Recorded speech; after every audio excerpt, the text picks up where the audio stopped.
It's not the markets that catch most investors off guard, it's actually the products that they use to invest in the markets. Leveraged ETFs have become increasingly visible over the last few years, and they typically go viral in bull markets like the last ones we've had when the returns look extraordinary and the risk feels theoretical, right? What doesn't go viral is what happens on the other side, and the math there is not symmetrical. It's not even close. Hi, I'm Aidan McDermott, Associate Financial Advisor here at BLA Private Wealth of Raymond James, and if you've come across leveraged ETFs maybe through social media, conversation with a friend, your own research, or maybe even an advisor, this video is going to give you a clear-eyed look at what these products actually are, how the math inside them works, and why they behave very differently in a downturn than most people expect. This isn't a video about avoiding risk altogether. We understand that you have to take some equity risk. It's about understanding what you're actually holding before you click that buy button on the markets. And if this was helpful, feel free to like, subscribe, and if you'd like to walk through your own situation, you can always book a time with me using the link in the description below. Before we get into the leveraged version, it helps to anchor to what a standard ETF is. Because the leveraged ETFs, while they may borrow the name and the structure, they're a fundamentally different product. So a standard ETF, or exchange-traded fund, that's a basket of securities. So stocks, bonds, or other assets that trade on an exchange as a single share. So when you buy one unit of a broad market ETF, you're grabbing a piece of every company in that index. If we take XIU as, a comparison, that's the oldest ETF, covers the Toronto Stock Exchange. When you buy one unit, you get a small slice of the top 60 companies on the TSX. ETFs are largely low cost, broadly diversified, and tax efficient. So for most long-term investors, a simple portfolio of low-cost index ETFs is widely considered one of the most evidence-supported approaches to building wealth over time. Leveraged ETFs look similar on the surface, but under the hood, they're not the same product. A leveraged ETF uses financial derivatives, swap agreements, and future contracts to deliver a multiple of the daily return of the underlying index. So when you have a 2x leveraged S&P 500 ETF, that's going to try and return double the S&P 500's return.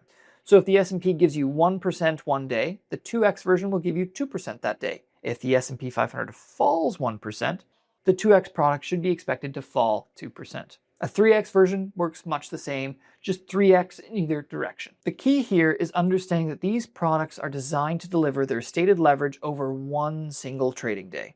They're not designed to deliver 3 times the return of an index over a year or 5 or any period longer than 1 day. That distinction is at the heart of everything that follows. Some of the commonly discussed leverage ETFs track major indices like the NASDAQ 100, the S&P 500, and that's at 2 or 3x daily leverage. Canadian investors have access to similar products like HQU and HXU that trade at 2x their leverage. But here's where the math starts to work against long-term holders, and it's not really intuitive at first. So let's imagine, the TSX drops 10% on Monday, and then it gains 10% on Tuesday. Most people would assume they're back even. Unfortunately, you're not. A $100 investment becomes $90 after the first 10% drop. The resulting 10% gain on Tuesday from 90 brings you back to 99. You've still lost $1, so you're down 1% from 2 perfectly offsetting days. Now let's apply 3x leverage to the same scenario. On Monday, we're down 30%. On Tuesday, we're up 30%. When we start at 100, you end Monday at 70, and a 30% gain on 70 leaves you at 91. That's almost a 10% loss from 2 days of moves that offset each other on the underlying index. You can see how this can become a problem, and it's called volatility decay or beta slippage. Now, beta decay and volatility slippage, it's not a flaw in any product. It's just a consequence of the daily resetting leverage that's applied to that compounding asset. So in choppy or sideways markets like we've seen, leveraged ETFs can lose value over time, even when the underlying index remains flat due to the effects of that ongoing compounding and the daily resetting leverage. The more volatility, the faster they decay.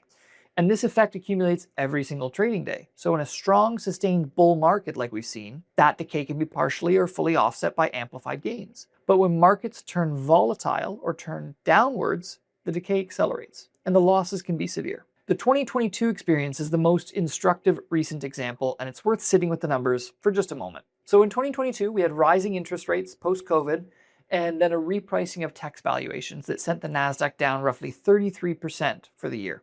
Painful year for most investors, we remember, but it was a recoverable one. Investors in a standard NASDAQ index fund, they were down a third and had a clear path back. For holders of TQQQ, the 3x leveraged version, the experience was something else entirely. TQQQ fell approximately 80% from peak to trough. Not 3 times 33, which would be roughly 99, but close enough to be a near total wipeout. And here's why that matters. If you lose 80% of your investment, you don't need 80% to get back, like we explained. You need 400% just to get back to where you started. After bottoming in late 2022, TQQQ took an extended period of strong market gains to recover its losses. And that recovery only happened because the NASDAQ staged one of its strongest multi-year rallies in history. That kind of tailwind may not always occur and may not always occur when you need it to. So an investor who sold during that drawdown, which many did as losses mounted, locked those losses in permanently. And this is, in my opinion, the biggest risk of leverage ETFs.